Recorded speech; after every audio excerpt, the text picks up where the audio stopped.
Manchester United jogou pela Premier League, foi derrotado pelo Wolverhampton e um ponto foi bastante criticado, o nosso ataque. Vamos falar sobre esse e alguns outros assuntos agora neste Diário Red Devil especial.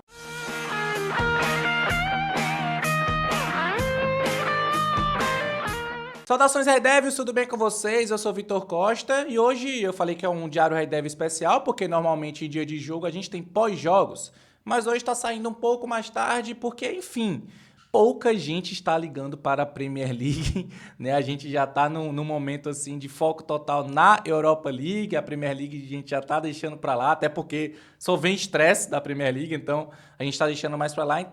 Deixei um pouco mais para tarde esse vídeo, né, no final da tarde, ali início da noite, trazer alguns outros assuntos também, não só o jogo em si. Mas claro, o tema principal aqui vai ser a partida. Manchester United e Wolverhampton acabou com vitória dos Wolves, 1-0 sobre o Manchester United em Old Trafford. Manchester United esse que jogou hoje com um time muito mais mexido, né? Um time assim, reserva, digamos assim, ou quase 100% reserva. Enfim, alguns jogadores titulares atuaram nessa partida, mas a grande maioria deles não são jogadores titulares, então foram realmente muitos jogadores poupados. Os principais deles, com certeza, foram poupados. Caso aí de Bruno Fernandes, Casemiro, né, Leny Yoro, Maguire, enfim, alguns dos principais jogadores do Manchester United aí foram poupados dessa partida e então jogaram aí muitos dos jogadores reservas e também alguns jogadores que acabaram de subir das categorias de base, como o caso do Harry Amaz, né, que já é um ala esquerdo aí, a gente já está com algum tempo falando sobre ele aqui, que também já jogou contra o Newcastle, jogou contra o Lyon e jogou mais uma vez nessa partida contra o Wolverhampton, e também o caso do Tyler Fredrickson, que é um zagueiro que fez a sua primeira partida pelo time principal. Fredrickson que já é um jogadorzinho que já vem há algum tempo tendo assim um destaque. Eu não acho que ele seja o nosso melhor zagueiro da base, mas de fato ele vem tendo destaque, ele é titular sempre no sub-18, no sub-21, né? Agora ele estava no sub-18 até 2 anos atrás, agora está no sub-21 e normalmente ele é o titular, inclusive capitão da equipe normalmente é o Fredrickson, então tem sim um certo destaque e ele foi titular nessa partida contra o Wolverhampton e os dois fizeram boas partidas, né? Tanto o Amaz como o Fredrickson fizeram aí bons jogos contra o Wolverhampton, mas não foi suficiente. O Manchester United jogou bem contra o Wolverhampton, a realidade é essa, né? Dentro do contexto, que o contexto do Manchester United na Premier League é um time de fundo da tabela, um time que tem muitas dificuldades para vencer e pior ainda, que nesse momento está com todo o foco, é o foco do time, o foco da torcida, o foco do treinador, do elenco, do diretor, todo mundo está focando na Europa League. Então, dentro desse contexto, o Manchester United até que fez uma boa partida, era o time reserva aqui, quase 100% reserva, como eu falei. Enfim, a escalação, Onana foi o goleiro, inclusive pouco estranho, porque o Bahrein nem no banco estava e o Bahrein, né, jogou contra o Newcastle e assim, até muitas pessoas questionaram se ele seria titular até mesmo contra o Lyon. Não foi titular contra o Lyon e sequer estava no banco contra o Wolverhampton. O Onana, que é o goleiro titular, foi titular mesmo contra o Wolverhampton. Achei estranho, mas enfim, o goleiro foi o Onana. O trio de zaga ali foi formado pelo Mazraoui, jogou apenas 45 minutos contra o Lyon, perdão, e foi titular agora contra o Wolverhampton. O Mazraoui que teve problemas particulares e por isso foi substituído ainda no intervalo. Muita gente estranhou, inclusive eu falei aqui no vídeo pós-jogo sobre o Lyon que foi estranha aquela substituição, achei que inclusive tinha sido por lesão, porque era uma substituição estranha naquele momento, mas depois saiu a informação de que foi por problemas particulares que ele acabou deixando o campo, assim como o Lindelof naquele jogo, era reserva naquele jogo, também foi embora do estádio por razões particulares. Então, assim, não deram muitos detalhes sobre isso, mas os dois foram embora naquele momento por razões particulares e os dois foram titulares nessa partida. Então, o trio de zaga foi formado pelo Mazraoui, pelo Lindelof e pelo Fredrickson, como eu falei, garoto da base aí, 20 anos, fazendo seu primeiro jogo como titular do Manchester United. Primeiro jogo como no time principal e já foi sendo titular. Pouco mais à frente, na linha de 4 meio-campistas, o Dorgu jogou hoje pela ala direita, né? Ele que consegue jogar pelos dois lados do campo, dessa vez ele foi o ala direito. Ali os dois volantes foram o Ugarte e o Eriksen, jogando um pouco mais recuado. E na ala esquerda, como eu disse, o Eri Amaz. Os dois jogadores de maior movimentação ofensiva do meio de campo foram o Garnacho, um dos titulares que permaneceu para essa partida. E o Kobbie Mainoo, voltando de lesão, fez gol importante contra o Lyon, jogou mais uma vez agora e jogando um pouco mais adiantado, né? O Kobbie Mainoo que surgiu no Manchester United jogando mais como volante, um pouco mais recuado, muitas vezes jogou até como primeiro volante. Com o Ruben Amorim, ele está jogando adiantado como um camisa 10 armador de jogadas. E o titular também, mais um titular, e o centroavante, mais um titular, que foi o Rasmus Højlund, um dos jogadores que foi mais criticados dessa partida contra o Wolverhampton. Vamos falar muito sobre isso daqui a pouquinho. Falando sobre a partida em si, eu volto a dizer, na minha opinião, o Manchester United jogou bem, soube controlar o jogo, o Wolverhampton pouco chegou no ataque, né? Pouco fez com que o Onana trabalhasse, a defesa foi um ponto positivo nessa partida. Achei até, inclusive, que o Wolverhampton estava muito preguiçoso nesse jogo, né? Eu já vi o Wolverhampton fazer jogos melhores, inclusive o jogo contra o próprio Manchester United no primeiro turno da Premier League foi um jogo onde o Wolverhampton, né, foi muito mais ativo no jogo, e eu acho até que se o Wolverhampton tivesse jogado assim um dos seus melhores jogos, eu acho que o Manchester United teria sido derrotado assim com a maior facilidade. Mas não foi o caso. E se deve tanto ao fato do Wolverhampton não ter jogado muito bem, não ter imposto o ritmo na partida, como também pelo fato do Manchester United ter ido bem. Eu achei que o Manchester United teve muita calma na posse de bola, soube controlar a posse de bola com certa tranquilidade, né? Os jogadores trocando passes e tudo mais, inclusive com boas chegadas no ataque. Mas aí quando chega no ataque, é um grande problema desse time do Manchester United. Sim, muitas vezes a gente tem problema com a defesa, é verdade, né? A defesa vacila muitas vezes, acaba tomando gols bobos, mas eu acho que se colocar na balança quem peca mais nesse time do Manchester United, eu acho que a balança está pesando mais para o lado do ataque, porque consecutivamente a gente vem dizendo aqui nos vídeos que o ataque do Manchester United não funciona. A gente perdeu esse jogo porque o ataque não funcionou. Nesse jogo, se o ataque não tivesse perdido tantas chances como perdeu, a gente poderia ter saído com um resultado positivo. Isso aqui eu repito várias e várias e várias vezes. Dessa vez contra o Wolverhampton foi mais uma vez que isso aconteceu. O Manchester United pecou muito no ataque, né? Principalmente em alguns lances cruciais ali, que é o de dar o toque certo para o companheiro fazer o gol, de finalizar bem a jogada. O Manchester United mais uma vez pecando e muito nessa característica aí da finalização, do último passe, enfim. O ataque do Manchester United em geral não fez uma boa partida mais uma vez. E aí, como eu ia dizendo, passa muito pelo Højlund, e que daqui a pouco a gente vai falar sobre o Højlund exclusivamente. Terminando de falar sobre o jogo, dentro de tudo isso, que o Manchester United, na minha opinião, controlava bem a jogada, não fazia com que o Wolverhampton tivesse uma intensidade de jogo, então, nesse sentido, o time foi bem de fato, mas numa jogada no segundo tempo, uma falta bem cobrada pelo Wolverhampton, e na minha opinião, contando com um pouco de falha do Onana, né? Eu acho que muitas pessoas não concordam com isso, porque de fato foi uma belíssima cobrança do Wolverhampton. Mas eu acho que o Onana poderia ter feito coisa melhor. Eu acho que ele teve um momento de explosão para chegar na bola, foi muito ruim, né? A bola não foi tanto no canto assim, foi forte, é verdade, mas não foi tanto no canto assim. Na minha opinião, eu acho que ele poderia ter feito coisa melhor. E olha que eu sou um cara assim, que eu vejo obviamente as falhas do Onana, mas muitas vezes quando eu acho que não foi falha, eu venho aqui e digo, eu achei que não foi falha.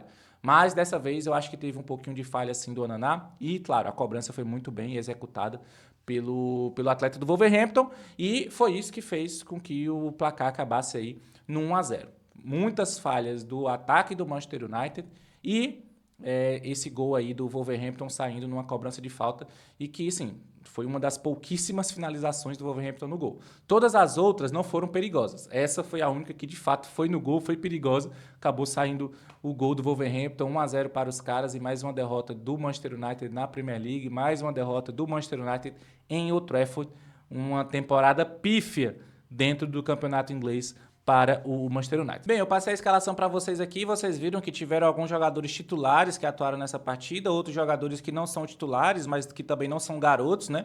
Como saiu muitas informações de que o Ruben Amorim estava procurando colocar garotos para jogar, muitos foram participar dos treinos, inclusive ele falou depois do jogo contra o Lyon que ia ter que começar a colocar mais garotos para jogar na Premier League, que o momento não era o ideal, mas que estava se fazendo ali necessário, né, nesse momento que ele colocasse mais desses garotos. Então muita gente esperou que fosse um time quase que 100% aí sub-21, sub-20, até sub-18. Mas, particularmente, eu não acreditava nisso. Eu, até por questão de hierarquia dentro do elenco, eu achei mesmo que ele ia colocar o Lindelof para jogar, o Christian Eriksen, achei que o Mason Mount, o Luke Shaw e o Kobe Mainoo também fossem participar dessa partida, porque, enfim, são jogadores que não são titulares do elenco, mas que também precisam jogar, né? Os jogadores ali que podem ajudar a gente nesse momento aí. O elenco do Manchester United não é grande e não é maravilhoso, então a gente tem que usar os caras que tem, mesmo esses mais experientes, que não vêm jogando muito bem ou que não vêm jogando muitas vezes, são nesses momentos que eles são úteis, né? Quando a gente precisa rodar bem o elenco. Mas eu acho até que o Rubem Amorim, eu acho, e eu acredito que também muitos de vocês acham, que ele rodou menos o elenco do que a gente esperava. Sinceramente, eu não esperava que o Højlund fosse atuar, eu não esperava que o Garnacho fosse atuar. Lá no caso do gol também, eu não esperava ver o Onaná sendo titular nessa partida. Enfim, né, eu queria ver, achava que ia ver e queria ver alguns outros jogadores da base atuando nessas partidas e unindo com esses jogadores mais experientes que não vêm tendo tantos minutos assim como eu falei. No caso do Shaw, é porque ele jogou 75 minutos contra o Lyon. O Shaw, vocês lembram, entrou no lugar do Mazraoui, né, no intervalo do jogo contra o Lyon e acabou jogando o segundo tempo e toda a prorrogação. Então, de fato, foi muito tempo de jogo para o Shaw, que vem voltando aí de mais uma lesão gravíssima, né, e não vem tendo tantos minutos. 75 de fato, né, acaba sendo demais para o garoto de vidro que o Shaw é. Então, beleza, esse aí a gente entendeu. No caso do Højlund, que eu achei que poderia ter jogado o Obi Martin, né, que é o centroavante da base, um cara que já vem atuando aí em alguns jogos de Premier League, não pode jogar na Europa League, porque não foi inscrito, e também ele não pode ser incluído como jogador da base, porque acabou de chegar do Arsenal, né, não cumpriu ali o prazo para ser jogador da base do Manchester United. Então eu achei que, bom, já que ele não joga na Europa League, joga na Premier League, é titular na Premier League. Não foi isso que aconteceu. O Højlund jogou, o Chidobe Martin acabou atuando apenas no segundo tempo. E o caso do Garnacho também, eu achei que o Mount poderia ter jogado, né? O Mount jogou contra o Lyon lá naquela partida, não jogou tantos minutos assim como o Luke Shaw, foi uma quantidade ok de minutos de fato, porque ele entra no meio ali do segundo tempo, e acabou entrando apenas também no segundo tempo dessa partida contra o Wolverhampton. Enfim, dito tudo isso, fica com aquela análise de que o Manchester United jogou bem dentro do contexto, mas não adianta. Joga bem, joga mal, perde do mesmo jeito. É a realidade do Manchester United dentro da Premier League é essa. Pelo menos dessa vez doeu menos, porque a gente de fato já largou mão da Premier League. E vamos para o tópico Højlund. Bom, na verdade o tópico é para ser mais ataque em si, porque não é só o Højlund que não faz os seus gols, não é só o Højlund que joga mal, que toma decisões erradas. A gente vê o Garnacho tomando várias decisões erradas, até o próprio Bruno Fernandes toma decisões erradas, o Zirkzee quando estava jogando também acontecia, enfim. São vários os jogadores que têm esse problema com o último passe ou com a finalização dentro do elenco do Manchester United. Mas o fator Højlund é um ponto fora da curva, pelo menos na minha opinião. Por quê? O Højlund ele não consegue ajudar a gente em quase nada. O que ele poderia ajudar a gente era fazendo gols, que meio que é a obrigação dele, porque ele é o nosso camisa 9. Mas, caso o jogador não ajude a gente fazendo gols, ele pode ajudar a gente servindo seus companheiros, fazendo ali uma parede, um pivô, enfim, trabalhando a bola. E o Højlund não consegue fazer isso. Ele não consegue fazer gols, ele não consegue ajudar o time dessa forma. E olha que eu sou um cara que eu gosto do Højlund. Eu vejo boas características de jogo no Højlund para um centroavante. Eu acho que ele é um cara que tem muita velocidade, ele tem força física, ele tem agilidade para jogar, ele tem vontade de jogar. A gente vê o Højlund correndo, se matando, mas o cara não tem o principal de um camisa 9, que é simplesmente estar pronto para fazer o gol. Quantas e quantas vezes a gente vê as bolas passando pela área sem o Højlund estar lá? Hoje aconteceu uma da bola passar literalmente embaixo da trave e o Højlund chegar atrasado. Eu sei, isso acontece. Mas é porque com o Højlund acontece sempre. Ele nunca está no posicionamento correto para fazer o gol. Ele nunca está no melhor posicionamento para aproveitar uma finalização. Isso é incrível. Então, os gols que o Højlund faz acontecem de duas formas. Ou ele ganha na velocidade de um zagueiro, ele é lançado de longe e ganha na velocidade de um zagueiro, ou ele inventa um gol, né? Que ele sai lá de trás, esbarra em um, esbarra em dois ali e tal, e faz o gol. Só que isso não vai acontecer sempre. E é justamente por isso que ele não vem fazendo gols. Porque esse tipo de gol que eu estou falando para vocês, eles são exceção. Esse gol de velocidade, esse gol de ganhar na força física dos zagueiros é exceção. O normal é você construir a jogada e a bola chegar até o centroavante. E com o Højlund não acontece isso. E além disso, ele, como eu já falei, ele não ajuda a gente com o pivô. O Højlund perde uma bola atrás da outra, sempre que a bola chega nele, ele consegue perder. Ele não consegue ajudar a gente com assistências também. Hoje foi um caso desses, né? Que ele teve uma jogada lá que vocês vão lembrar bem disso, que ele poderia ter só tocado para o Dorgu e ele não fez isso. Né, ele tentou driblar o zagueiro, acabou perdendo a bola de maneira até risível. Enfim, o Højlund ele tem muitos problemas. E assim, a gente está num momento onde a gente precisa de um cara que resolva. A gente precisa de jogadores para chegar e resolver. E é tudo que o Manchester United não tem. O Manchester United depende muito de que todos os jogadores do elenco, do time, todos estejam no melhor jogo possível para conseguir fazer os gols. Não é assim que funciona. Sim, vai ter jogos onde um jogador vai jogar mal e o outro vai se sobrepor e tal. Só que nunca é o nosso centroavante que se sobrepõe. Nunca é o Højlund que vai lá, bota a bola embaixo do braço e faz o gol. Isso é incrível, gente. A gente está perdendo jogos também por conta disso. Não, ele não é o único culpado, como eu falei. Nem se a gente for apenas analisar o ataque, o Højlund não é o único culpado. Mas se a gente colocar pesos, né? Vamos pesar aqui culpados. O Højlund tem sim uma boa culpa, porque ele não consegue fazer gol, não consegue ajudar a gente com assistência, enfim, acaba sendo um peso morto no nosso ataque. Ele está lá jogando por jogar. E bom, só foi o Højlund sair e o Chidobe entrar que o Manchester United conseguiu construir uma melhor jogada com o Obi jogando de pivô. A bola chegou para ele, ele conseguiu fazer ali um pivô, dando um passe, numa jogada que eu acho até que foi para o Mount, depois o Garnacho, enfim, uma jogada ali rápida ali na entrada da área do Manchester United que quase saiu um gol aí de empate já naquele momento. E o que eu quero dizer com isso é que a gente não consegue depender do Højlund. Na verdade, a gente não consegue nem direito contar com ele, porque ele não resolve. É isso, simplesmente é isso. Né? Como eu disse, eu vejo boas características de futebol nele. Eu acho, inclusive, que ele é um jogador muito novo, que ele tem potencial e que ele pode explorar esse potencial. Pode chegar um momento onde o Højlund consiga melhorar nesses quesitos que eu falei e ajudar mais o Manchester United. Mas eu acho que para esse momento a gente precisa de um cara que resolva e não um cara que tem potencial. O Højlund pode ter o potencial que for, mas nesse momento ele não está resolvendo e ele não está sequer conseguindo ajudar o Manchester United. Eu sei, como eu falei, ele é muito novo, né? Com a idade que o Højlund tem hoje, o Gyökeres, por exemplo, jogava na segunda divisão do campeonato inglês e não era nada disso aí que a gente está vendo hoje. Então pode ser que quando o Højlund chegue na idade do Gyökeres, ele se torne um Gyökeres, fazendo gol e tal, fazendo gol adoidado, sendo artilheiro da Europa e etc, etc, etc. Mas não é a realidade de hoje. E hoje é que a gente está precisando desse jogador, porque a gente não tem esse jogador hoje no elenco do Manchester United. Nem mesmo o Zirkzee, que é o nosso outro centroavante que a gente tem, ele consegue jogar de centroavante também. O Zirkzee está jogando mais recuado, porque consegue ajudar a gente jogando mais recuado. E aí a gente precisa ficar colocando o Kobbie Mainoo de falso 9, precisa depender do Harry Maguire para fazer gol de cabeça, assim, no momento de desespero, enfim. Tudo menos o centroavante. É assim que está sendo o Manchester United atualmente. Então, assim, eu cheguei no momento onde a minha paciência com o Højlund já está quase se esgotando.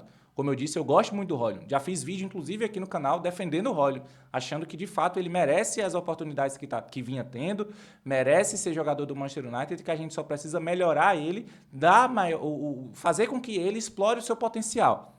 Mas chega um momento onde, sim, a paciência já encurta, e a minha está encurtando com o Højlund. Eu queria que vocês comentassem aí sobre o nosso camisa 9, porque, de fato, eu preciso ver o que vocês estão comentando também, preciso saber de vocês. Não sejam também tão extremos, né? Porque tem muita gente, é o pior atacante que já passou do Manchester United. Não é, gente. A gente já sofreu com cada peça aí que é brincadeira. Mas, com certeza, o Højlund tem que melhorar. E eu queria saber a opinião de vocês aí sobre o nosso camisa 9 dinamarquês Rasmus Højlund. Só para fechar esse assunto, na entrevista coletiva após o jogo, o próprio Rubem Amorim falou sobre isso, porque de fato foi um ponto desse jogo, foi a falta de gols e a falta de um atacante. E ele falou que a culpa não é só do Højlund, né? Que o Højlund, sim, ele tem sua parcela de culpa, mas a culpa é de todo o setor ofensivo. Rubem Amorim, que ele já falou isso algumas vezes, né? Dessa vez ele falou mais uma vez, uma espécie aí de uma passada de pano ali no Højlund, mas ele falou que o time precisa fazer gols. Sem fazer gols, nenhum time vence. Então, obviamente que é algo que chama a atenção do Rubem Amorim, que incomoda muito, não só o Rubem Amorim, como todos nós, né? De fato, essa falta de gols do Manchester United e o fato de perder tantos gols incomoda demais, faz muita diferença e isso pode ser exatamente a chave dessa nossa temporada de merda que nós estamos fazendo, né? Essa falta de gols, a falta de fato, matar quando tem a chance de matar os jogos. E o próximo jogo do Manchester United é só no próximo final de semana, joga no domingo contra o Brentford, ou seja, tem a semana inteira aí para descansar, para treinar finalização, para fazer com que o Højlund comece a fazer gol, sei lá, dá um jeito. Mas tem a semana inteira aí para trabalhar e joga no domingo contra o Brentford. Aí sim joga contra o Atlético Bilbao na quinta-feira, jogo de ida da semifinal da Liga Europa, a partida na Espanha, né? Então, semanas decisivas aí para o Manchester United. Depois desse jogo contra o Atlético Bilbao, joga contra o Brentford, também no domingo. E na quinta-feira, então, joga a partida de volta contra o Atlético Bilbao e em outro época. Então a gente tem esse calendário de jogos aí para ser cumprido nas próximas semanas. Obviamente o foco total está nessas duas partidas contra o Atlético Bilbao, mas a gente também tem essas partidas aí da Premier League, talvez até para ver mais garotos da base, né? Espero que o Rubem Amorim de fato comece a colocar algum dos outros garotos aí. Tem alguns garotos que estão merecendo de fato, fazendo boas campanhas pelo Sub-18, pelo Sub-21 e jogadores que já estão treinando, inclusive, com o elenco principal, ou seja, poderia aí a gente colocar alguns desses garotos para ganhar rodagem, para a gente ver também como é que eles estão jogando aí nessas partidas de Premier League, enfim, acho que é uma boa aí para o Rubem Amorim fazer. Ele falou que deve fazer isso, então vamos aguardar se de fato ele faz nessas próximas partidas aí, principalmente essas, né, que estão entre os jogos contra o Atlético Bilbao na Liga Europa. E assim eu vou me despedindo de vocês, a gente se encontra aí no próximo final de semana, né? Eu acho que é só no próximo final de semana que eu volto, porque tem o jogo final, não tem jogo no meio de semana, então acho que é só no próximo final de semana, não sei. Tenho que olhar aí na agenda aqui da Man United BR, mas o canal não para, as redes sociais da Man United BR, o site Man United BR também, nada para, então durante a semana aí a gente vai trazer mais novidades, a gente tem outras edições do Diário Red Devil, a gente também toda segunda-feira às 8 da noite a gente tem um encontro marcado aqui no YouTube através da Resenha Red Devil, que é onde a gente, né, fala sobre o Manchester United com a ajuda de vocês através dos comentários do chat, enfim, o trabalho não para, só eu que posso ter. Pode ser que eu tenha uma folga de uma semana, vamos ver. Lembrando a vocês para seguir o nosso canal aqui no YouTube, as nossas redes sociais, curtir esse vídeo, comentar. Comente sobre o Højlund, comente sobre o Amaz, o Fredrickson, sobre as escolhas do Rubem Amorim para essa partida, também as atuações dos demais jogadores, enfim, fale aí sobre o Manchester United nos comentários, isso faz muita diferença para a gente aqui, porque o canal é feito não só pela gente aqui, como também por vocês e é para vocês também, então é para isso que a gente está aqui, para ver também essa participação de vocês. Lembrando também que a gente tem o nosso grupo VIP no WhatsApp, o grupo VIP Man United BR, por lá a gente fala 24 horas sobre Manchester United e é uma forma de vocês apoiarem o nosso projeto, é só você ler o QR Code que está na tela ou clicar no link que está aqui na descrição desse vídeo para você participar então do nosso grupo VIP lá no WhatsApp. É isso, um abraço para todos vocês e a gente se encontra aí nessa semana ou no final de semana ou só não sei.